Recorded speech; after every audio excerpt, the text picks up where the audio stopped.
5 signs you have a mind. 99% of people can't understand. Carl Jung. Most people will never truly understand how your mind works. Not because you are arrogant, not because you are superior, but because your inner world operates on a different level of depth. You may have noticed it your entire life. Conversations feel shallow. People misunderstand your silence. Your questions make others uncomfortable.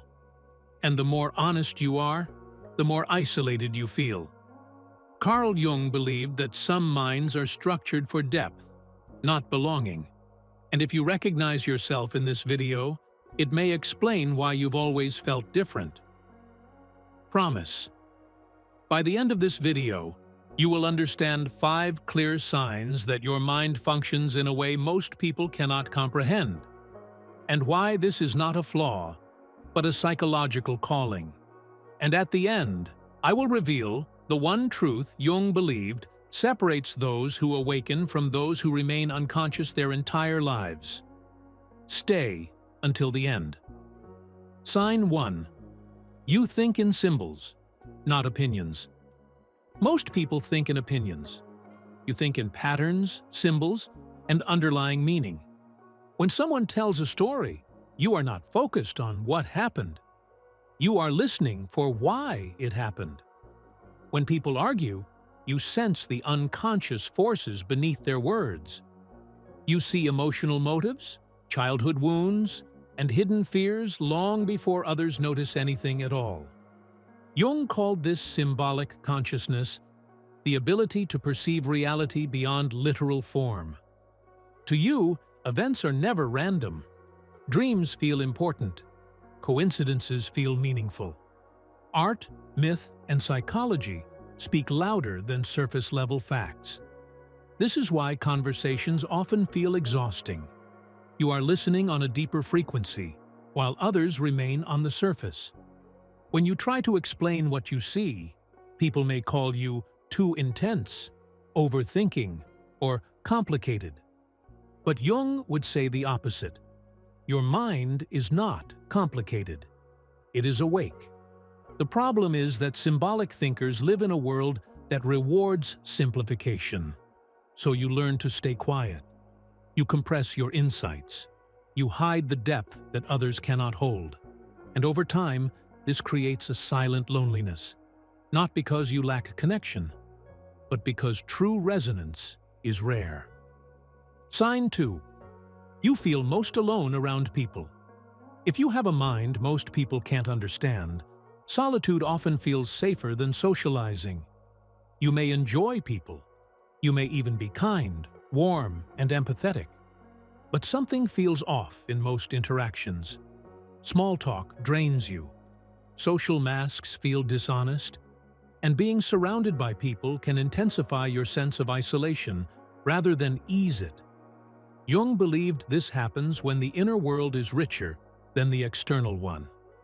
When your psyche is active, reflective, and constantly processing, shallow connection feels like noise rather than nourishment. You don't want many connections. You want real ones. This is why you may pull away without fully knowing why. It's not avoidance, it's self-protection. Your nervous system senses when an environment cannot meet you at your depth, so it withdraws. And here's the paradox Jung understood.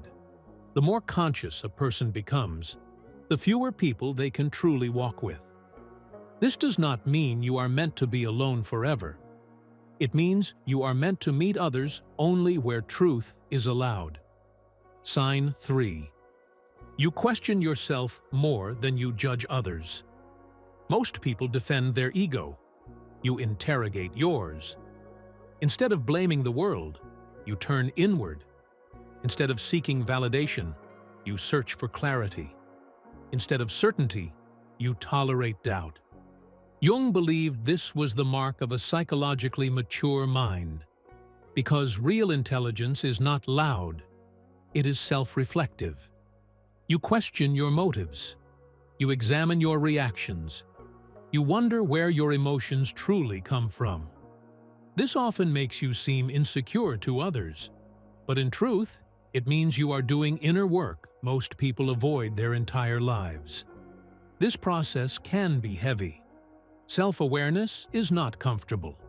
It strips illusions, it exposes contradictions, and sometimes it creates inner tension.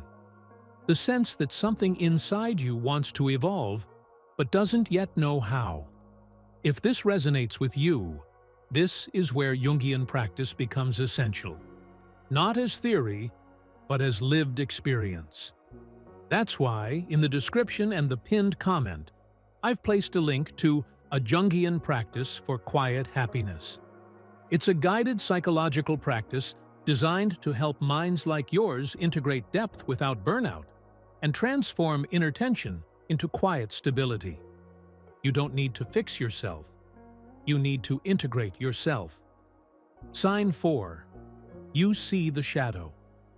In yourself and others, you notice what others avoid.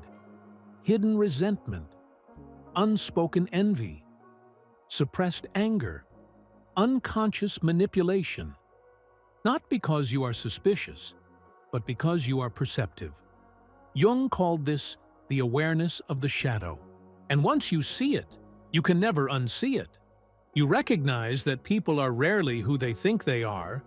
You understand that good intentions can coexist with destructive behavior. And you know that darkness denied becomes darkness acted out. This awareness can be painful. It makes relationships complex. It removes innocence. But it also gives you something rare: psychological freedom. Because when you acknowledge your own shadow, you stop projecting it onto others. You take responsibility for your inner world. This is why shallow positivity repels you. You don't want illusion. You want truth. And truth, as Jung said, is what liberates the psyche. Sign 5. You feel called to a life of inner meaning, not status. While others chase recognition, you chase coherence. You are not impressed by titles. You are not motivated by applause. You are drawn to purpose, authenticity, and inner alignment. Jung believed that some people are called not to success, but to individuation, the process of becoming who you truly are. This path is quieter, lonelier, and far less understood, but it leads to something deeper than happiness: inner peace. You sense that your life is not meant to fit a template. You feel that something inside you is unfolding slowly, intentionally. And the more you listen to that inner voice, the less external noise controls you. This is the mark of a mind that does not belong to the collective, but to itself. Here is the truth Jung understood, and few are ready to hear. A mind most people cannot understand is not meant to be understood by everyone. It is meant to be lived from within. Your discomfort is not a mistake. Your depth is not a burden. Your difference is not an accident. It is the signal that you are meant to become conscious, not comfortable. And when you stop trying to be understood, something extraordinary happens. You finally begin to understand yourself. If this video resonated with you, you are not alone, even if it feels that way.